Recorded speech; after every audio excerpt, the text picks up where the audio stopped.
அப்போஸ்தலனாகிய பவுல் தெசலோனிக்கேயருக்கு எழுதின முதலாம் நிருபம் 2ஆம் அதிகாரம். சகோதரரே, நாங்கள் உங்களிடத்தில் பிரவேசித்தது வீணாய் இருக்கவில்லை என்று நீங்களே அறிந்திருக்கிறீர்கள். உங்களுக்கு தெரிந்திருக்கிறபடி முன்னே பிலிப்பு பட்டணத்திலே நாங்கள் பாடுபட்டு நிந்தையடைந்திருந்தும் வெகு போராட்டத்தோடே தேவனுடைய சுவிசேஷத்தை உங்களுக்கு சொல்லும்படி நம்முடைய தேவனுக்குள் தைரியம் கொண்டிருந்தோம். எங்கள் போதகம் வஞ்சகத்தினாலும் துராசையினாலும் உண்டாகவில்லை, அது கபடமுள்ளதாயும் இருக்கவில்லை. சுவிசேஷத்தை எங்களிடத்தில் ஒப்புவிக்கத்தக்கதாய் தேவன் எங்களை உத்தமர் என்று எண்ணினபடியே நாங்கள் மனுஷருக்கு அல்ல, எங்கள் இருதயங்களை சோதித்து அறிகிற தேவனுக்கே பிரியமுண்டாக பேசுகிறோம். உங்களுக்கு தெரிந்திருக்கிறபடி நாங்கள் ஒரு காலும் இச்சகமான வசனங்களை சொல்லவும் இல்லை, பொருளாசை உள்ளவர்களாய் மாயம் பண்ணவும் இல்லை. தேவனே சாட்சி, நாங்கள் கிறிஸ்துவின் அப்போஸ்தலராக உங்களுக்கு பாரமாய் இருக்கக்கூடியவர்களானாலும் உங்களிடத்திலாவது மற்றவர்களிடத்திலாவது மனுஷரால் வரும் மகிமையை நாங்கள் தேடவில்லை. உங்களிடத்தில் பட்சமாய் நடந்து கொண்டோம்.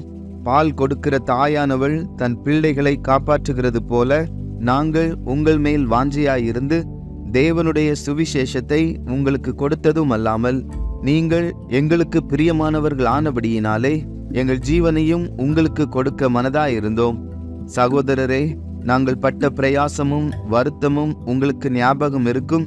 உங்களில் ஒருவனுக்கும் பாரமாயிராதபடிக்கு இரவும் பகலும் நாங்கள் வேலை செய்து தேவனுடைய சுவிசேஷத்தை உங்களிடத்தில் பிரசங்கித்தோம். விசுவாசிகளாகிய உங்களுக்குள்ளே நாங்கள் எவ்வளவு பரிசுத்தமும் நீதியும் பிழை இன்மையுமாய் நடந்தோம் என்பதற்கு நீங்களும் சாட்சி, தேவனும் சாட்சி. மேலும் தம்முடைய ராஜ்யத்திற்கும் மகிமைக்கும் உங்களை அழைத்த தேவனுக்கு நீங்கள் பாத்திரராய் நடக்க வேண்டும் என்று தகப்பன் தன் பிள்ளைகளுக்கு சொல்லுகிறது போல நாங்கள் உங்களில் ஒவ்வொருவனுக்கும் புத்தியும் தேறுதலும் எச்சரிப்பும் சொன்னதை அறிந்திருக்கிறீர்கள்.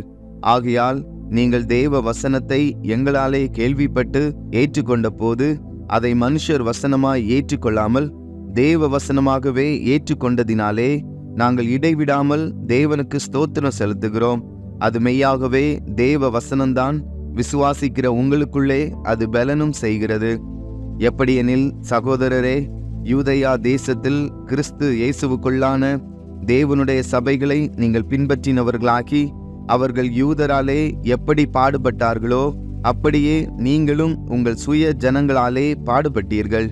அந்த யூதர்கள் கர்த்தராகிய இயேசுவையும் தங்கள் தீர்க்கதரிசிகளையும் கொலை செய்தவர்களும், எங்களை துன்பப்படுத்தினவர்களும், தேவனுக்கேற்காதவர்களும், மனுஷர் யாவருக்கும் விரோதிகளுமாயிருந்து புறஜாதியார் ரட்சிக்கப்படுவதற்கு நாங்கள் அவர்களோட பேசாதபடிக்கு தடை பண்ணுகிறார்கள்.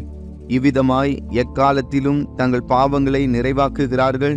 அவர்கள் மேல் கோபாக்கினை பூரணமாய் வந்திருக்கிறது. சகோதரரே, நாங்கள் இருதயத்தின்படி உங்களோடிருந்து சரீரத்தின்படி கொஞ்ச காலம் உங்களை விட்டு பிரிந்திருந்தபடியினாலே உங்கள் முகத்தை பார்க்க வேண்டுமென்று மிகுந்த ஆசையோடே அதிகமாய் பிரயத்தனம் பண்ணினோம். ஆகையால் நாங்கள் உங்களிடத்தில் வர இரண்டொரு தரம் மனதாயிருந்தோம். பவுலாகிய நானே வர மனதாயிருந்தேன்.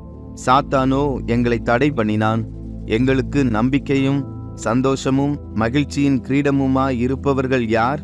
நம்முடைய கர்த்தராகிய இயேசு கிறிஸ்து வரும்போது அவருடைய சன்னிதானத்திலே நீங்கள் அல்லவா அப்படி இருப்பீர்கள். நீங்களே எங்களுக்கு மகிமையும் சந்தோஷமுமாய் இருக்கிறீர்கள்.